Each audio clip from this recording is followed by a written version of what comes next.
The moment an empath becomes truly powerful is the moment they stop explaining. Not when they forgive. Not when they heal. Not when they understand everyone else's pain. But when they simply go quiet. It feels almost wrong to say, because most people believe empathy is about talking, soothing, comforting. But Carl Jung would argue the opposite. Silence can be the highest expression of consciousness. And here's the shocking part. Sometimes, silence is more honest than truth spoken out loud. For years, the empath thought explaining would save them. If they clarified their intentions enough, no one would twist their words. If they were kind enough, no one would attack them. If they were transparent enough, no one would doubt them. But eventually, they hit a wall, a painful realization that feels like a spiritual slap. The issue was never clarity. It was that the other person never intended to understand. That moment changes everything. The empath stops trying to prove who they are and starts seeing who others choose to be. They notice the patterns, the manipulation, the distortion, the projection. And before they even speak, their body already knows the truth. The unconscious mind whispers, "You don't owe this explanation." That whisper becomes a roar. What follows is radical. Relationships reorganize. Some people disappear overnight. Others grow closer. The empath discovers that silence isn't the absence of love. It's the presence of self-respect. They stop pleading to be seen and start observing who sees them without effort. And this shift, this quiet rebellion, is where their real power begins. Because once the empath stops explaining, the entire story changes. The empath often learns early that harmony is safer than honesty. He becomes hyper-tuned to others' moods, constantly scanning the emotional field, his empathy slowly turning into emotional labor. Every conversation becomes a balancing act. Explain enough so no one is upset. Soften the words so no one feels threatened. Elaborate the truth so no one misunderstands. Jungian psychology would say this is the unconscious mind trying to protect the fragile persona, the part of him shaped to appear good, agreeable, and easy. But the more he bends toward this persona, the more he drifts from his authentic self. So he keeps talking, reasoning, decorating his truth with context, believing it will maintain peace. Yet somehow, he still ends up feeling unseen. And this pattern didn't appear out of nowhere. The empath might have grown up in a house where emotions swung like a pendulum, anger 1 minute, silence the next. To avoid conflict, he learned to justify himself quickly, over-explaining to prevent blame. He became the emotional buffer, fixing tension before it erupted. Over time, explaining became automatic, almost a reflex, like apologizing before finishing a sentence.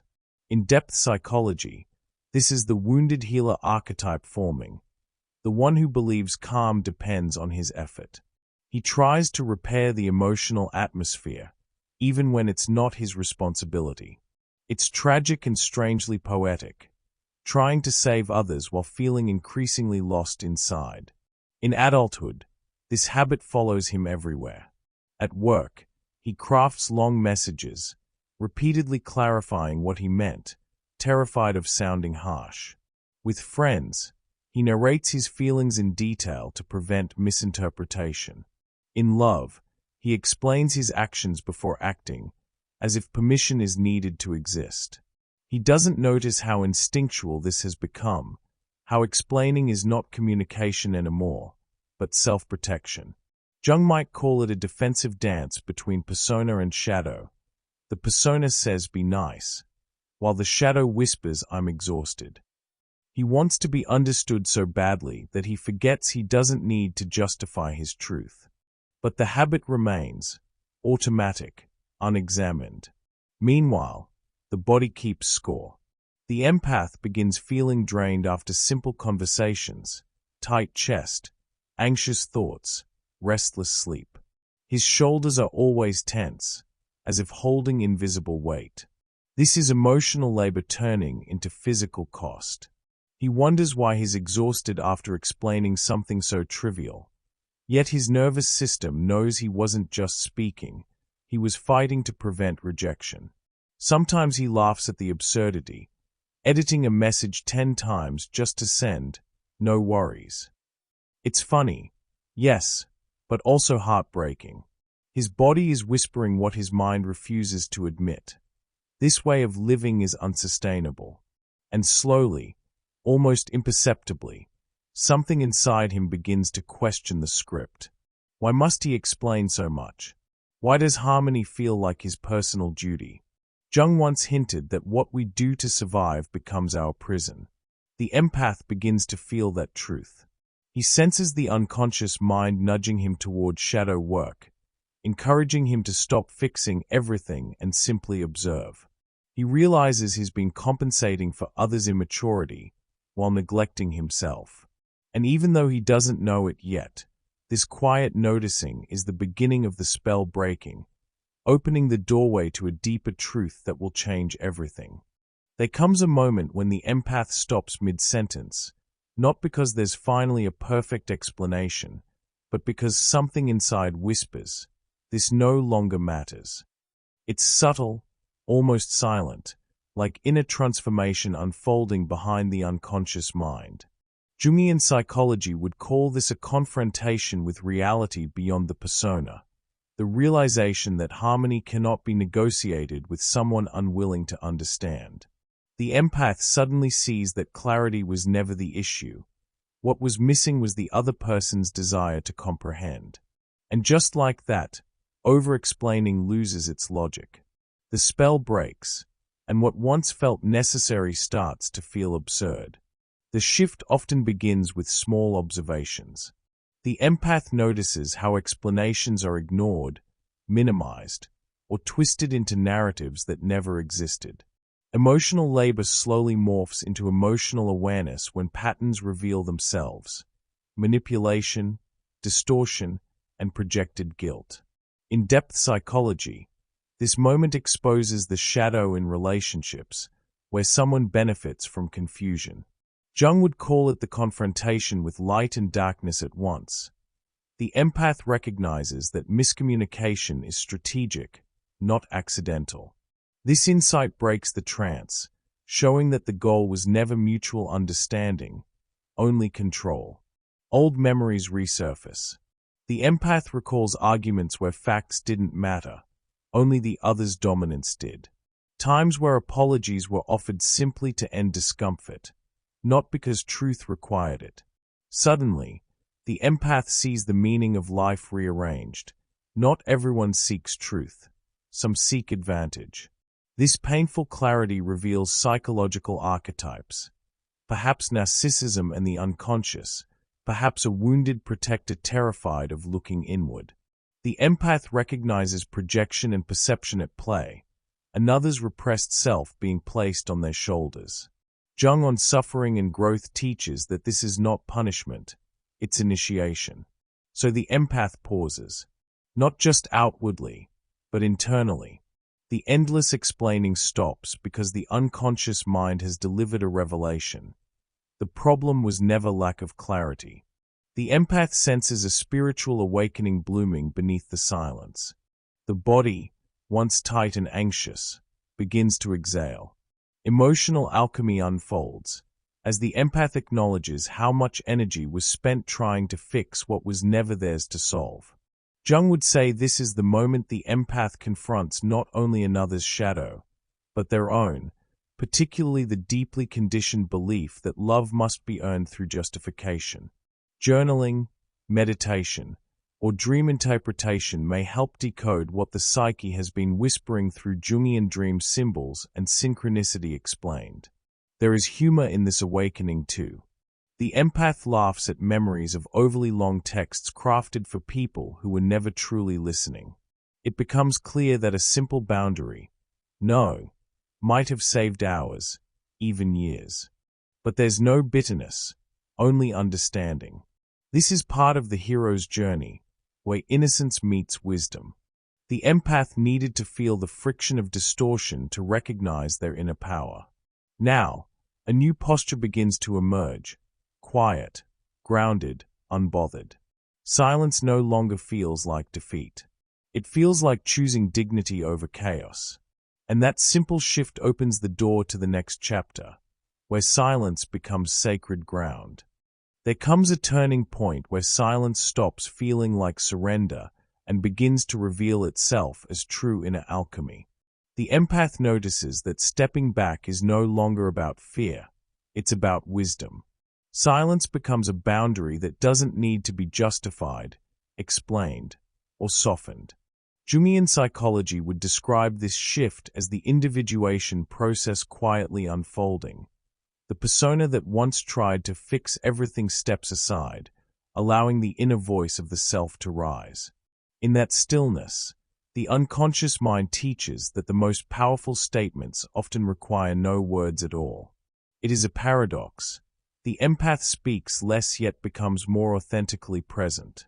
Silence is no longer emptiness, it is clarity. As the empath practices silence, something surprising unfolds internally. Without the constant drain of emotional labor disguised as communication, energy begins returning to the body. Instead of explaining, persuading, or soothing, the empath simply observes. This is emotional alchemy in motion, transforming anxious reaction into grounded witnessing. In depth psychology, this is where consciousness meets shadow without collapsing into fear. The empath learns to hold space rather than absorb everything. As projection and perception lose their grip, relationships reorganize. Those who relied on the empath's explanations feel unsettled, while those aligned with truth feel closer. This is where the science of silence deepens the story. Daniel Goleman, renowned psychologist and one of the leading voices in emotional intelligence, observes that quiet states allow the brain's attentional networks to reset, strengthening self-awareness and emotional regulation. He explains that when the mind is not bombarded by external stimulation, it naturally shifts toward reflection, rewiring pathways in the prefrontal cortex. This enhances the power of the mind to make conscious choices rather than reactive ones. For the empath, silence supports the individuation process by clearing space for the unconscious mind to express itself. In this stillness, the empath sees archetypes in everyday life, recognizes psychological archetypes in action, and feels a spiritual awakening as the self gains authority over the old persona. A practical step might be surprisingly simple, choosing not to respond immediately. The empath reads a message that once would have triggered paragraphs of clarifying explanation, and now simply allows time to pass. Instead, the empath may journal, meditate, or go for a quiet walk, giving consciousness space to settle. These acts strengthen emotional awareness and help heal the inner child, teaching that safety does not depend on constant explanation. Dream interpretation or shadow work techniques may arise naturally as the unconscious speaks more freely. Over time, the empath's silence becomes a silent invitation. Others recognize that the game has changed, and boundaries now have weight. Eventually, silence becomes more than a tool, it becomes a teacher. Life begins to feel clearer when noise is removed. Decisions feel lighter, boundaries become instinctive, and the heart feels less crowded. Jung would say the unconscious mind is no longer competing with the persona, but guiding through symbols and meaning, subtle impressions, inner nudges, Jungian dream symbols, quiet intuition. In this sanctuary, the empath recognizes the difference between reacting and responding. One is instinct, the other is self-awareness. Silence evolves into a protected inner landscape where the deeper self speaks first. And through this quiet inner compass, the empath senses that a new direction is forming, pointing toward a way of living that feels truer than anything ever explained. When silence settles in, the empath begins to sense something new, an inner compass that feels both familiar and strangely foreign. It isn't loud or dramatic. It speaks softly, from the unconscious mind, guiding through intuition rather than explanation. Jungian psychology might describe this as the self reclaiming its rightful authority from the persona. The empath starts trusting internal signals more than external approval, noticing how the body reacts, how the chest tightens around faucet and loosens around authenticity. This is inner alchemy, truth reorganizing the psyche from within. What once required justification now needs only quiet acknowledgement. Little by little, the empath sees that the meaning of life may not lie in being understood, but in understanding oneself. This new inner compass often reveals itself through small, vivid moments. The empath suddenly feels a yes or no in the body before the mind even forms words. Sometimes, dreams hold clues, Jungian dream symbols offering direction through images, colors, and archetypes. A recurring doorway might signal transition. A river may symbolize emotional flow, a mountain, the hero's journey unfolding. These symbols and meaning reflect the individuation process, where conscious and unconscious collaborate. The empath begins listening more to these signals, allowing intuition to lead. Even simple choices, where to go, who to meet, which projects to pursue, feel guided from within rather than pressured from outside. In relationships, this inner compass changes everything. The empath stops trying to decode others' feelings before consulting their own. Boundaries become less about defense and more about alignment. The shadow in relationships becomes clearer, how projection and perception once blurred reality. Now, the empath can discern emotional patterns without absorbing them. When someone attempts manipulation or guilt, the empath senses it immediately, not as paranoia, but as emotional awareness. The wounded healer archetype begins to mature, compassion remains, but self-neglect dissolves. The empath realizes that authentic connection doesn't require heroic effort, only presence. Practically, this compass shows up through small, consistent practices. The empath may begin each day with a 5-minute check-in. What do I actually feel? What do I need? Books that resonate, like Man and His Symbols or The Power of Now, deepen understanding of consciousness and psychological archetypes. Journaling helps decode synchronicity explained through daily events. Meditation builds communication with the inner voice of the self. Shadow work and healing the inner child make inner transformation sustainable. Even choosing to rest becomes sacred, an act of honoring the self rather than the demands of the world. These simple steps nurture a life led from within. Over time, the empath notices surprising synchronicities, like meeting someone who shares the same dream image, or reading a quote that answers yesterday's question. Goleman would say that this heightened perception comes from emotional intelligence expanding. Jung would say it's the collective unconscious speaking. Either way, it feels like walking with guidance. The empath laughs at how complicated life once seemed when guided by fear, over-explaining, and self-doubt. Now, clarity emerges from stillness. Choices flow more easily, relationships feel lighter, and purpose feels closer. And just as this quiet inner compass strengthens, something else begins to shift. Connection itself starts to take on a different shape. One way to imagine this transformation is like standing on a shoreline at dawn. Before, the empath tried to navigate storms with maps written by other people, parents, partners, authority figures. But now, the ocean of consciousness reflects their own image, calm and steady. The waves no longer intimidate, they communicate. Each ripple feels like symbolic guidance from the unconscious mind, pointing toward what aligns and what doesn't. Even when fog rolls in, the empath trusts the inner direction rather than seeking permission from the world. The coastline remains unpredictable, but the empath no longer fears the unknown, because the compass within remains steady. This compass also reshapes time. Decisions that once took weeks now unfold in minutes. The empath begins to sense the archetypes in everyday life. the sage, the lover, the warrior, moving in and out of their story. They listen for the inner voice of the self the way one listens for a familiar melody in a crowded room, quietly, intuitively. The empath understands that individuation is not a destination, but a rhythm, noticing, adjusting, returning inward. Each step feels guided by emotional alchemy rather than fear. And while this path feels deeply personal, it naturally begins to transform how the empath connects with others, revealing a new way of relating that feels clearer, braver, and more alive. As the inner compass strengthens, the empath no longer feels compelled to prove their intentions, purity, or loyalty. Connection shifts from proving to discerning.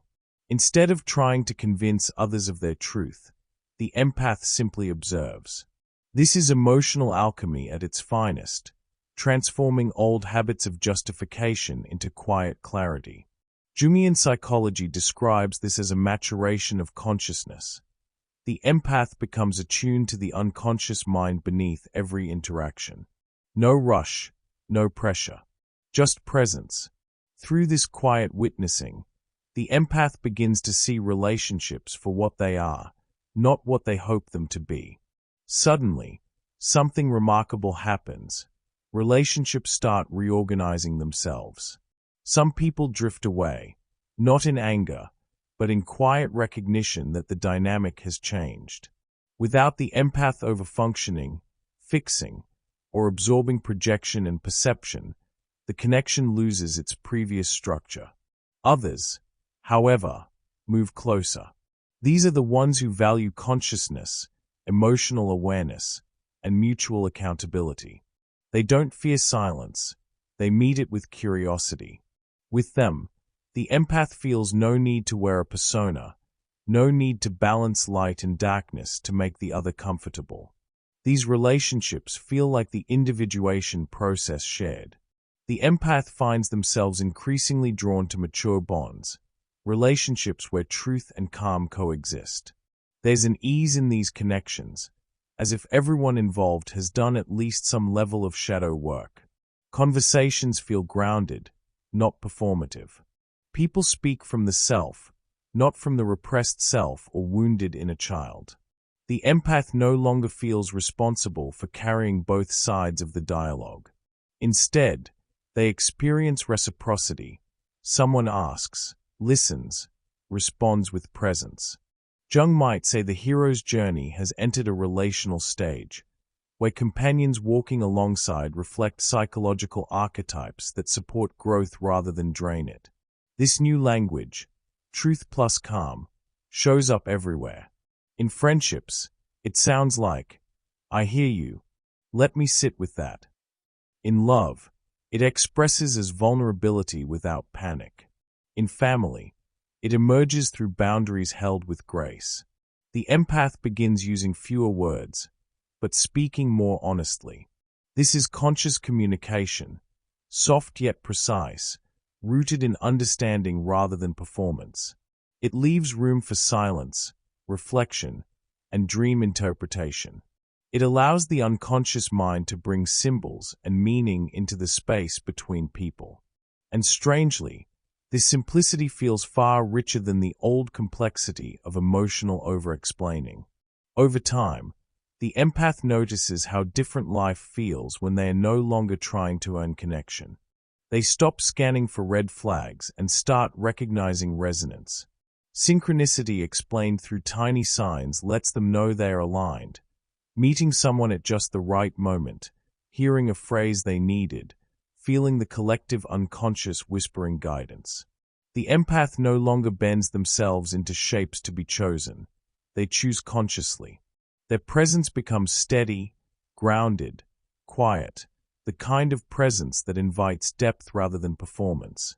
And even though this new chapter feels peaceful, there's a subtle invitation ahead, because every inner transformation eventually asks to be lived in the outer world. When an empath finally stops explaining, something extraordinary happens.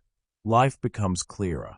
They no longer waste energy proving their intentions, defending their heart, or negotiating with people who never planned to understand. Instead, they begin to notice who meets them with honesty and who only showed up to take. This shift doesn't make relationships easier, it makes them real. And that is worth everything. But now the question becomes, what will you do with this awareness? Will you keep trying to convince those who are committed to misunderstanding you? Or will you choose the quiet path where your truth speaks for itself? Will you keep fighting to be seen, or let silence reveal who truly sees you without effort? Look at your life for a moment. Who drains you, and who nourishes you? Who listens, and who just waits for their turn to talk? How many explanations have you given this year that you didn't actually owe? This is your invitation to try something radical. Say less.